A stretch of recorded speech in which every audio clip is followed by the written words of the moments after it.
ভাদ মাহ বুলি আজি নামঘৰত দ্বিতীয়টো দিন। যোৱাকালিও আহিছিলোঁ, বৰ্তাহঁতৰ শৰাই দিছিলে, আজি আমাৰ দিছে। সৰুৰে পৰা মাহঁতৰ লগত ভাদ মাহটোত নামঘৰলৈ যোৱাটোত যে কিমান হেঁপাহ আছিল। যিমান গৰম হ'লেও জুত পুত খাই মেখেলা চাদৰযোৰ পিন্ধি যোৱাতেই আচল আমেজটো আছিল। বাৰু এতিয়া আমাৰ সত্ৰখনৰ কথা কওঁ। কোনোবাই তোমাৰ ঘৰ ক'ত বুলি ক'লে কিমান গৌৰৱেৰে যে কওঁ ঢুকুবিল সত্ৰত বুলি। এইখনেই আমাৰ সত্ৰ। সত্ৰখন পাহাৰৰ ওপৰত আছে বুলিয়ে ক'ব লাগিব, কাৰণ সত্ৰখনলৈ যাওঁতে 128টা চিৰি বগাই যাব লাগে। মই জনামতে আমাৰ নামঘৰ ভাগে সকলোতকৈ ওপৰত থকা সত্ৰ, কাৰণ ওখ ঠাইত মঠ মন্দিৰ আছে বুলি শুনিছোঁ, কিন্তু ইমান ওখ ঠাইত নামঘৰ থকা ক'তো উল্লেখিতও পোৱা নাই আৰু শুনাও নাই। কথা কৈ ওপৰ উঠিলোহি দেই। যিহেতু আজি আমাৰ শৰাই দিছে, গৈ পাই নামঘৰ ভাগ সাৰি পুচি ল'লোঁ। এইফালে ববহঁতে মাহ ধুইছে, তাৰপাছত লাহেকৈ নাম আৰম্ভ হৈছে।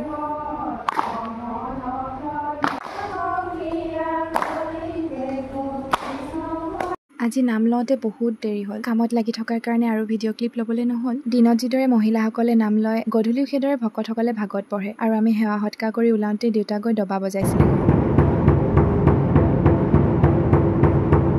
বাৰু দিয়ক, আজিলৈ এয়াই। আগন্তুক ভিডিঅ'ত পুনৰ দেখা পাম। ধন্যবাদ।